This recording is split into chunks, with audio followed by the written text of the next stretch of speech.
누가복음을 읽게 되시는데, 누가복음의 특징은 저자를 중심으로 생각해 보면 좋을 것 같습니다. 누가, 저자인 누가에 대해서 우리는 두 가지를 꼭 알고 있으셔야 됩니다. 하나는 그의 직업이었는데, 그는 예수님을 만나기 전에 의사였습니다. 또 한 가지 알아둘 것은, 그는 신약성경 저자가 27권의 책을 9명의 저자가 씁니다. 3분의 1로 줄이시면 돼요.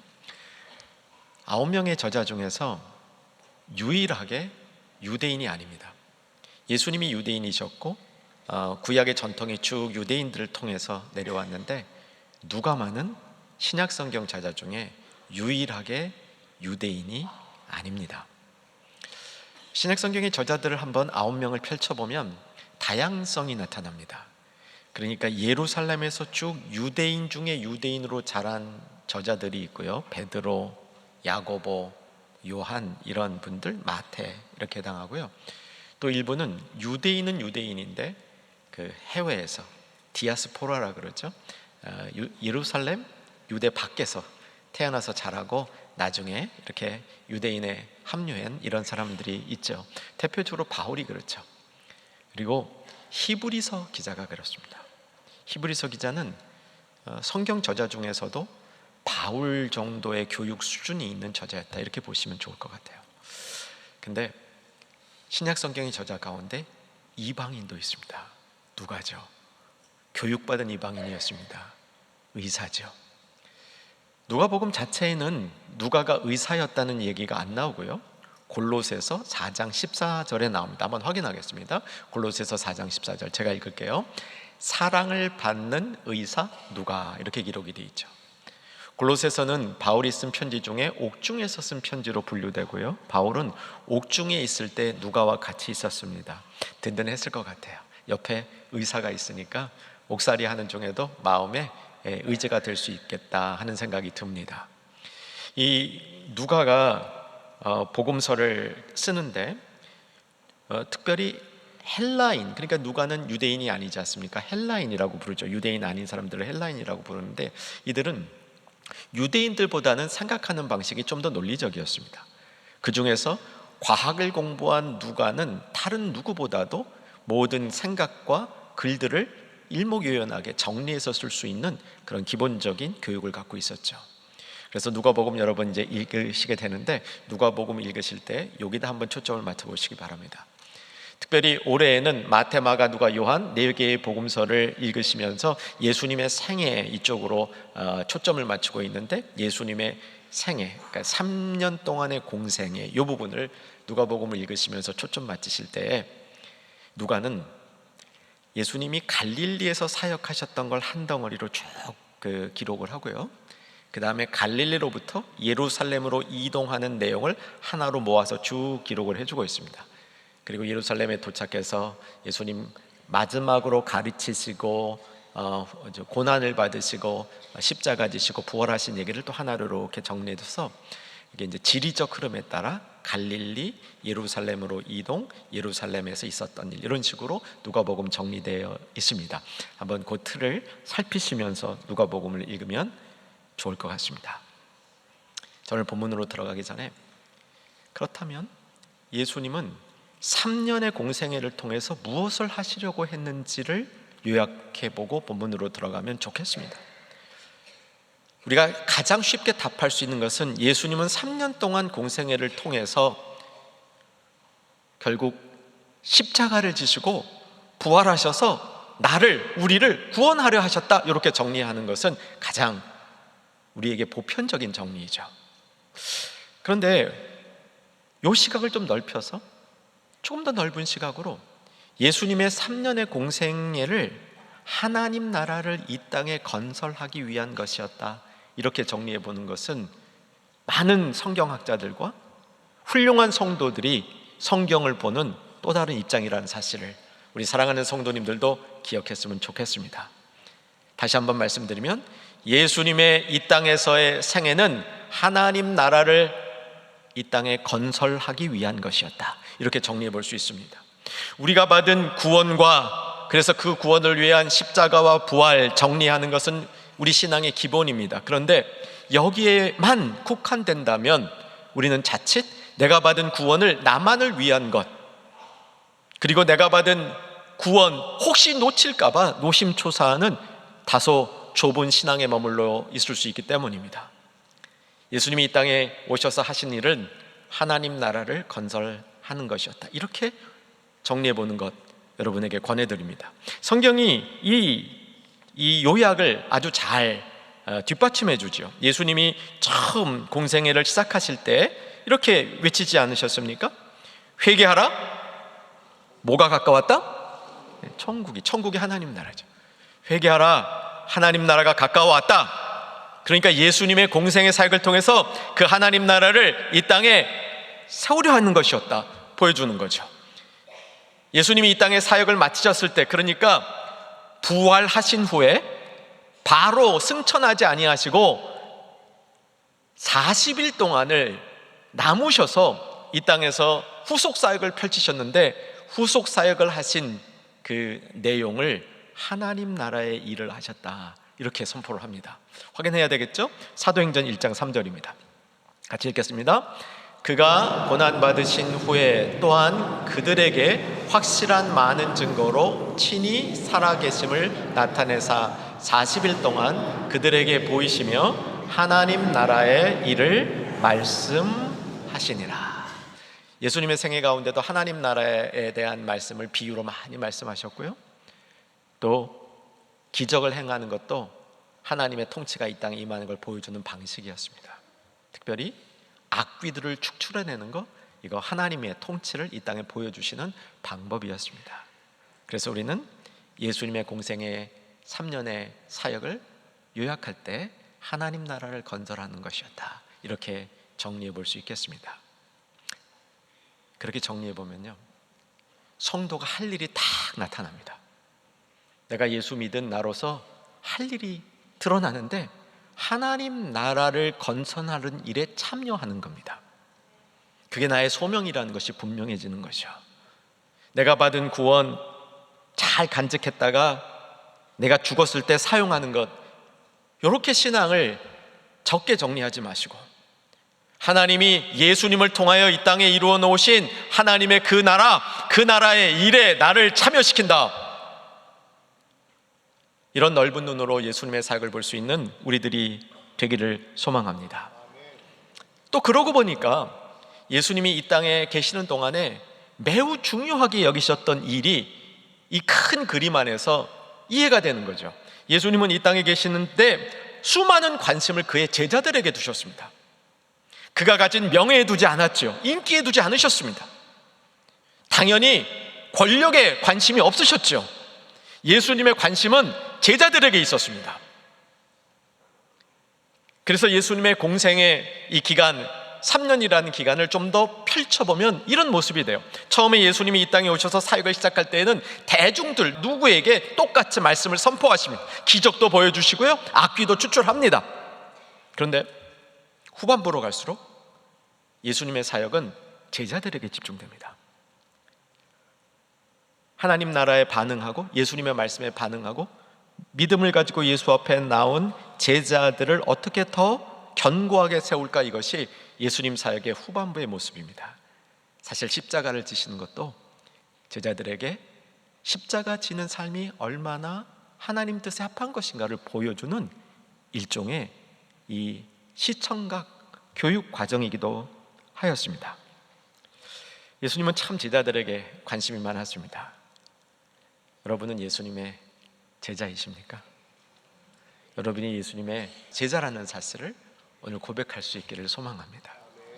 예수를 믿으면요, 예수님을 내가 영접하게 되면 하나님 나라에 들어간 거죠. 그러면 하나님 나라에 들어간 사람은 하나님 나라의 통치를 통해서 이루어질 그 구원의 계획에 참여해야 되는 겁니다. 그 참여하는 자를 제자라 그러죠. 하나님의 나라는 백성이 필요합니다. 그리고 그 백성들로 하여금 하나님 나라가 확장되어져야 하는 것이죠. 그 하나님의 백성이 예수의 제자인 것입니다. 예수님을 따르는 자는 하나님 나라의 백성이 되어서 하나님 구원의 일에 참여하고 그 구원의 일이 땅끝까지 하나님의 통치를 전하는 일이기 때문에 거기에 참여하는 성도들 되어야 된다는 사실이죠. 하나님 나라와 참여하는 성도, 이 도전이 여러분에게 영원토록 기억되어지는 복음의 말씀 되기를 주의 이름으로 축원합니다. 오늘 본문으로 돌아와 보면요, 예수님이 이제 공생의 사역을 시작하면서 이제 베드로를 제자로 부르는 장면입니다. 1절을 보시게 되면 게네사렛 호숫가라는 지명이 나오죠. 갈릴리 호수의 일부입니다. 게네사렛 호숫가에 예수님이 계셨더니 무리들이 몰려왔습니다. 그래서 예수님으로부터 말씀을 들으려고 몰려왔어요. 이제 그 배 두 척이 있었는데 뭐 조금 더 읽어보면 그 배 주인 두 척 중에 한 척의 주인이 누구였습니까? 시몬은 베드로죠. 그래서 베드로의 배였습니다. 예수님이 이제 배 주인들은 전날 밤새도록 고기를 잡으려 하다가 허탕쳤죠. 그리고 이제 고기잡이 끝냈습니다. 그런데 예수님이 나오셔가지고 빈 배를 조금 이 호수 쪽으로 띄우셨어요. 왜 띄우셨는지 감은 잡히십니까? 사람들이 너무 많아서 이 선포를 위한 각도를 만들기 위함이었습니다. 그래서 이제 조금 더 잘 말씀을 전하려고 이렇게 각도를 만든 거죠.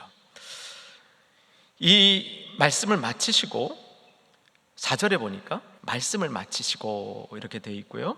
시몬에게 이르되 깊은 데로 가서 그물을 내려 고기를 잡으라.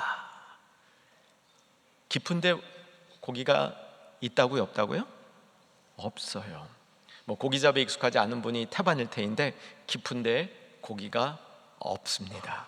그리고 이미 베드로는 전날 밤에 실컷 한 다음이었습니다.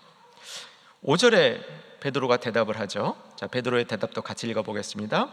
시몬이 대답하여 이르되 선생님, 우리들이 밤이 새도록 수고하였으되 잡은 것이 없지만은 말씀에 의지하여 내가 그물을 내리다. 뭐에 의지한다고요? 말씀에. 기억해 두시고요. 고기가 많이 잡혔습니까? 안 잡혔습니까? 얼마나 많이 잡혔습니까? 그물이 찢어지도록 잡혔습니다. 근데 이 사건의 제일 큰 충격은 고기가 많이 잡힌 이 상황에서 베드로가 했던 고백이죠. 8절입니다.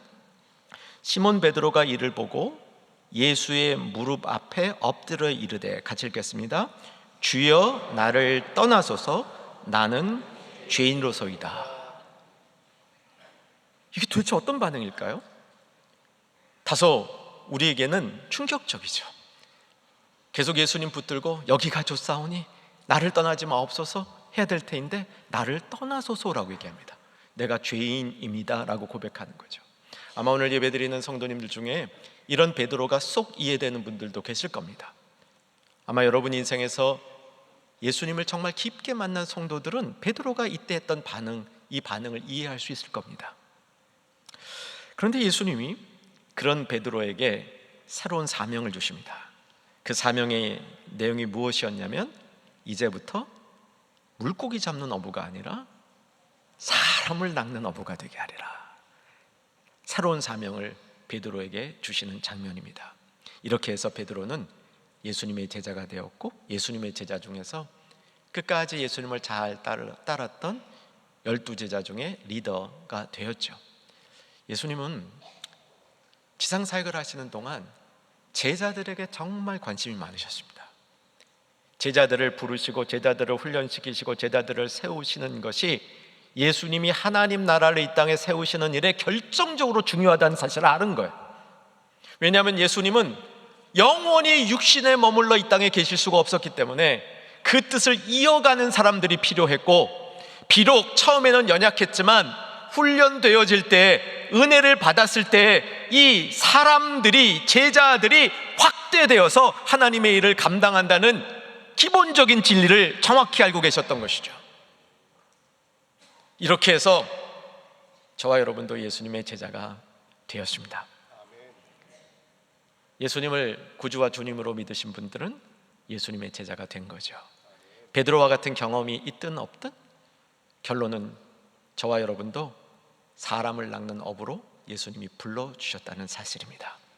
이 사실 전에 오늘 본문에 나타나는 중요한 베드로에게 있었던 일을 하나 짚어봤으면 좋겠는데, 말씀과 부딪혔어요. 아까 좀 전에 같이 4절을 보셨죠. 말씀을 마치시고 시몬 베드로에게 이르되 깊은 데로 가서 그물을 내려 고기를 잡으라. 시몬이 대답하여 이르되 밤새도록 고기 못 잡았는데 뭐에 의지해서? 말씀에 의지해서. 헬라어로 말씀이라는 단어는 크게 세 가지 다른 용어가 있어요. 우리가 잘 알고 있는 1번 로고스라는 용어가 있죠. 이거는 이제 일반적인 말씀, 때로는 어떤 사람의 인격 그리고 깊은 이해, 이런 것들을 말하는 다소 지적인 부분이 들어있는 표현입니다. 로고스 말고 레마라는 헬라어가 있어요. 이 레마라는 헬라어는 내 안에 있던 깨달았던 말씀, 아니면 듣는 말씀이 나에게 굉장히 막 작동하고 나를 움직이는 말씀으로 다가오는 거예요. 여러분, 설교를 듣다가 아니면 또 다른 어떤 성경을 읽다가 이 말씀이 특별히 나에게 많은 감동이 되는 그런 말씀을 경험해 보시지 않으셨습니까? 좀 한 번도 안 경험해 보신 것 같은 정말 그런 경험이 있죠. 어떤 분들은 이런 경험할 때 그래요. 글자가, 조그마한 글자가 왕방울만큼 커져 보인다, 이렇게 표현하는 분도 있고요. 정말 내 마음속에 막 이 말씀이 감격이 되어서 내가 이 말씀 앞에 막 이렇게 움직여지는 그런 것들을 경험하는 말씀이 있습니다. 또 하나는 선포되어는 말씀이라는 캐리구마라는 말씀이 있어요. 오늘 이 본문에 보면 베드로가 말씀을 의지해서 깊은 곳에 그물을 던지겠다 했을 때 이 말씀은 두 번째 레마라는 말씀입니다. 사실은 그냥 보통 말씀이었으면 베드로가 안 움직였을 것 같아요. 저는 이 부분을 읽을 때마다 이런 생각이 들어요. 제가 만약에 베드로였다면 분명히 예수님에게 한마디 했을 것 같아. 좀 지난 밤이 어제 이맘때쯤 얘기하시지, 이제 다 고기 잡이 끝나고 그물 정리했을 때 이제 또 그물을 던지라고요? 거기 깊은데 그물도 없는데. 저는 꼭 한마디 달았을 것 같아요. 근데 제가 보니까 베드로도 그럴 분인 것 같아. 근데 이 시간에 베드로가 말씀에 순종하여 그물을 내리다 했을 때 이 말씀은 그를 움직인 말씀이었습니다. 따라가지 않을 수 없도록 그를 감동시키고 그의 마음을 막 뒤흔들어 놓은 말씀이에요. 되겠다. 여러분, 이런 말씀을 사모하시죠? 여러분, 교회 오실 때 사모하는 마음으로 오시기 바랍니다. 그냥 오지 마시고요. 우리 지난주 말씀 가운데 주일 준비하는 얘기 잠깐 말씀드렸죠. 교회 15분 전, 아침, 토요일 저녁, 하루 종일 다 말씀드렸잖아요. 근데 사모한 마음으로 오시기 바랍니다. 내가 말씀을 사모합니다. 말씀 듣기를 소망합니다. 이런 마음으로 오시면 여러분에게 여러분의 마음을 감동시키는 레마의 말씀이 드려질 가능성이 높습니다. 오늘 본문을 다시 보시면 1절에 무리가 몰려와서 하나님의 말씀을 들을새, 이때 말씀은 로고스입니다. 일반적인 말씀으로 표현되어 있어요. 4절의 말씀을 마치시고 이 표현은 그냥 일반적인 헬라어 표현이지만 한 단어로 바꾸면 캐리그마예요. 선포된 말씀이에요. 나에게 감동이 되어서 나를 변화시키는 말씀이 있기를 사모하는 성도 되시기를 바랍니다. 우리는 이런 말씀을 먹어야 하는 줄로 믿으시기 바랍니다. 그런데 우리가 또 알아야 될 게 뭐냐면, 레마의 말씀이 나에게 인격적으로 나를 흔드는 말씀으로 다가오기 위해서 내 안에 말씀이 축적되어 있어야 됩니다. 말씀이 전혀 그 안에 없는 사람에게 어떻게 그 사람을 흔들고 그 사람을 변화시키는 말씀이 다가옵니까? 내가 말씀을 잘 평소에 듣고 그 말씀을 내 삶 속에 담아둘 때 그 담겨진 말씀들이 나를 흔드는 말씀이 된다는 사실을 기억할 수 있기 바랍니다. 이 말씀이 베드로를 예수님의 제자로 바꿨습니다. 아니면 예수님이 이 말씀을 통해서 베드로를 제자로 부른 거죠. 말씀이 선포되고 그 말씀에 순종했을 때 놀라운 일이 벌어졌습니다. 고기가 많이 잡히는 일이었죠. 말씀에 순종했을 때 놀라운 일이 벌어지는 것은 우리가 사실은 자주 경험하는 일입니다. 안 잡히던 고기가 많이 잡히는 이런 나에게 유익이 되는 기적이 아니라 할지라도 내가 말씀에 순종하고 살았을 때 하나님의 역사가 어떻게 일어나는지를 경험하는 것은 성도들에게 자주 일어나는 일이라는 사실입니다. 이걸 통해서 베드로는 소명을 받았습니다. 고기 잡는 어부와 사람 낚는 어부. 여러분, 어떤 변화일까요? 저는 이 변화를 이렇게 생각해 보시면 좋을 것 같아요. 어부라는 사실은 안 변했어요. 물고기 잡던 사람이 사람을 낚는 보다 근본적인 일, 가치 있는, 보람 있는 영원한 일에 대한 눈을 뜬 것이죠. 그래서 이렇게 생각해 보시면 좋을 것 같아요. 여러분도 나는 노래 잘하는 찬양대원이었는데 하나님의 영혼을 사랑하는 찬양대원으로 바뀌는 것, 이게 소명받을 때 일어난 일입니다. 여러분이 사업을 하고 계시다면 전에는 돈 버는 게 목적이 사업이었는데 이제 그 사업을 통해서 영원한 것을 추구하는 사업가가 되는 것.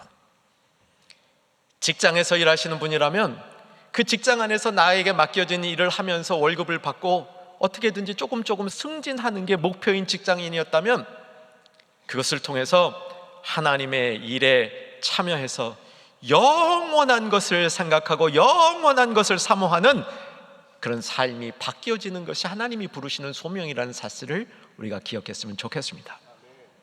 하나님은요, 우리에게 소명을 주실 때 확 바꿔놓으셔요. 베드로 확 바뀌어진 것처럼 바뀌어놓으셔요. 그런데 소명 받기 전에 하나님이 우리의 삶에 주셨던 것들을 소명받은 후에도 다 사용하십니다. 빡빡 긁어 사용하셔요. 가끔 쓰는 말이죠. 제가 쓰는 말. 죄는 탈탈 털어버리고 은혜와 은사는 빡빡 긁어 써야 됩니다. 하나님이 그러셔요. 하나님이 우리에게 준 은사를 낭비시키지 않습니다. 베드로는 사람 낚는 어부가 된 다음에도 이전에 있었던 고기 잡는 시절의 어떤 기능들이 사람 낚는 일에도 사용되어졌을 것이라고 믿는 거죠. 베드로가 사명을 받았을 때 그는 제자로서 예수님을 따르는 삶의 자리로 옮겨졌습니다. 예수님의 제자는 예수님을 따르는 자입니다. 오늘도 우리 마음속에 작은 결심이 있었으면 좋겠습니다. 제가 예수님을 잘 따르는 삶을 살겠습니다. 예수님을 잘 따르는 삶을 살아갈 때 우리는 비로소 내가 내 삶을 주도하는 것이 아니라 하나님이 나를 이끄시는 삶이 무엇인지를 배워가는 축복된 자리로 옮겨진다는 사실을 기억할 수 있기 바랍니다. 마지막으로 생각해 볼 것이 있는데요, 예수님은 정말 제자들에게 관심이 있었습니다. 누가복음을 읽으시면서 다시 한번 권해드리는데 예수님이 제자들에게 얼마나 관심이 있었는지를 확인해 보실 필요가 있어요. 근데 제자들에게 예수님은 누구셨냐는 거죠. 제자들에게 예수님은 단순히 스승이 아니었습니다. 세상에서도 좋은 스승이 있으면 좋지 않습니까? 좋은 스승 만나기 위해서 여러분도 기대하시고 여러분 자녀가 좋은 스승 만나게 해달라고 기도 안 하신 분 계십니까? 만약에 손주가 계시다면 그 손주가 학교에 가서 인생에서 좋은 스승 만나게 해달라고 기도 한 번 안 해본 분 계십니까? 좋은 스승을 만나는 것은 커다란 축복입니다.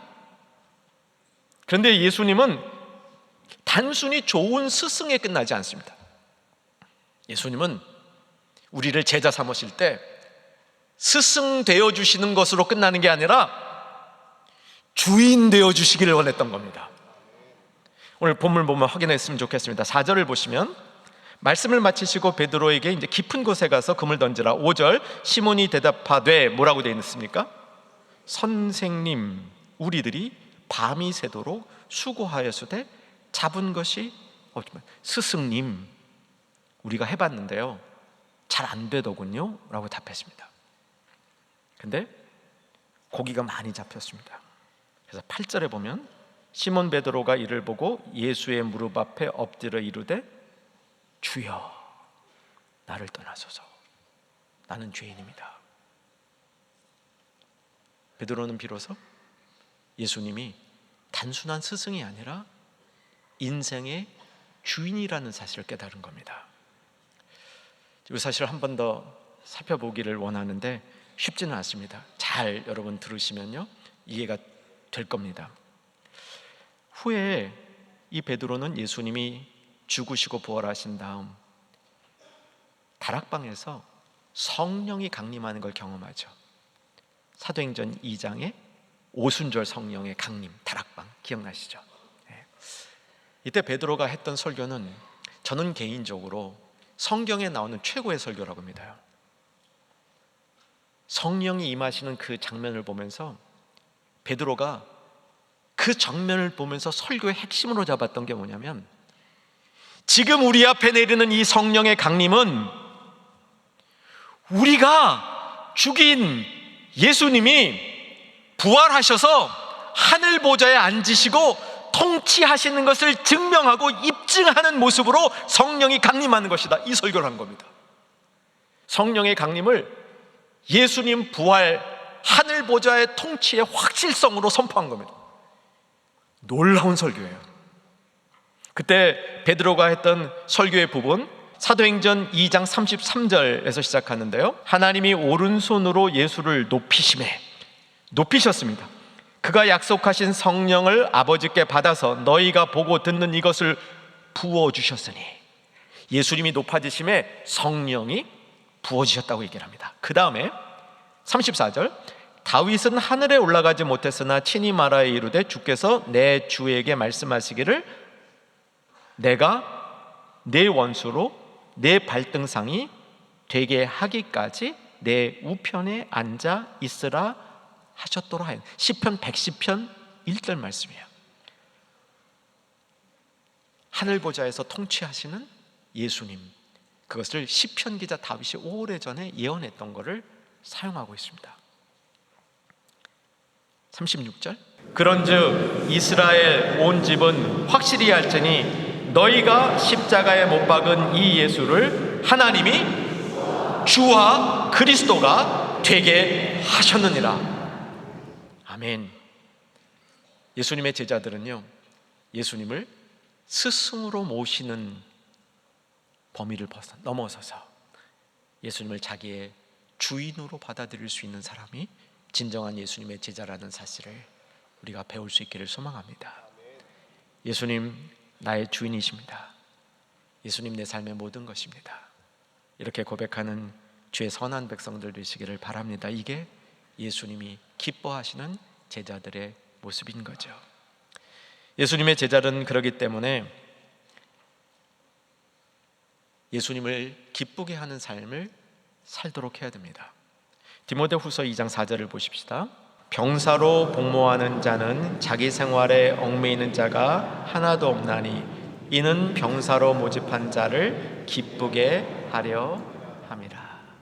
병사로 모집한 자, 나의 예수님, 나의 하나님, 그분을 기쁘게 하려는 삶을 열심히 살아가는 것이 제자의 참된 모습이라는 사실입니다. 왜?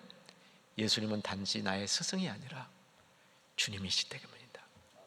하늘 보좌에 앉으셔서 통치하시는 바로 그분이시기 때문에 우리는 그분을 높이는 삶을 살아야 되는 줄로 믿으시기 바랍니다. 하나님을 높이는 삶을 어떻게 삽니까? 그를 기쁘게 하는 삶이 우리의 삶의 중심에 있어야 한다는 것이죠. 지난 금요일 날 로마서를 다루면서 나눈 말씀 중에 한 포인트만 같이 나누면요, 로마서 15장에 보면 사람들이 자기를 기쁘게 하는 삶에 대한 얘기가 나와요. 왜 사람이 자기를 기쁘게 하느냐? 결국 이유는 소망이 없어져서 그렇다는 겁니다. 인생이 소망으로 채워지면 나만을 기쁘게 하는 삶을 벗어나게 됩니다. 내가 핍절하고 내가 자꾸 작아지니까 나만 기쁘게 하려는 거죠. 하나님을 기쁘게 하는 삶 가운데 소망이 있는 줄로 믿으시기 바랍니다. 이제 말씀을 맺겠습니다. 제자는 주인을 따르는 자입니다. 주인을 높이는 자입니다. 주인을 기쁘게 하는 삶을 사는 사람이 제자입니다. 예수님은 그런 제자를 필요로 하셨습니다. 저와 여러분이 반드시 예수님이 기뻐하시는 제자가 되어야 될 줄로 믿으시기 바랍니다. 전문가를 보니까요, 전문가들의 특징이 있습니다. 전문가들은요, 어떤 일을 복잡하게 안 하더라고요. 뭘 복잡하게 하는 사람은 아직 전문가에 못 도달한 사람이야. 전문가는 설명을 해도요, 단순 명확하게 설명할 줄 알더라고요. 이게 행동으로 자기 몸에 익힌 전문 기술직에 있는 사람은요, 이게 행동하는 게 단순해요. 여러분, 영적으로도 마찬가지입니다. 예수님의 제자로서 수준 있는 제자가 되면요, 예수님을 따르는 길이 단순해집니다. 예수님을 막 기쁘게 하는 삶을 살려고 노력한 사람들은 예수님을 따르는 방법을 단순하게 익히게 되는데, 그중 한 가지가 히브리서 12장 2절에 나와 있습니다. 같이 한번 보죠. 히브리서 12장 2절. 믿음의 주요 또 온전케 하시는 이인 예수를 어떻게 하자? 바라보자. 여러분, 내가 예수님의 제자로서 주인을 잘 섬기며 예수님의 제자로 열심히 살아온 사람은요, 신앙을 단순하게 할 수 있습니다. 예수님을 바라보면 돼요. 근데 예수님을 바라볼 때 그 예수님을 그냥 눈 한번 껌뻑 뜨고 바라보는 게 아닙니다. 그렇게 해서 되는 게 아니고요, 예수님의 제자로서 삶을 충실하게 살아가는 과정이 깊어지면 예수님을 바라보는 것 하나만 가지고도 우리가 예수님의 제자로서의 깊이 있는 삶을 살 수 있다는 사실을 믿으시기 바랍니다. 나머지 부분 읽겠습니다. 그는 그 앞에 있는 기쁨을 위하여 십자가를 참으사 부끄러움을 개의치 아니하시더니, 같이 읽겠습니다. 하나님 보좌 우편에 앉으셨느니라. 하나님 보좌 우편에 앉아 계신 주님, 그 주님이 나의 스승이시고 주인이시고 그분을 바라보는 신앙, 그분을 바라봄으로 그분을 기쁘게 하는 신앙, 이게 제자의 삶입니다. 이렇게 마칩니다. 예수님은 그런 제자를 필요로 하십니다.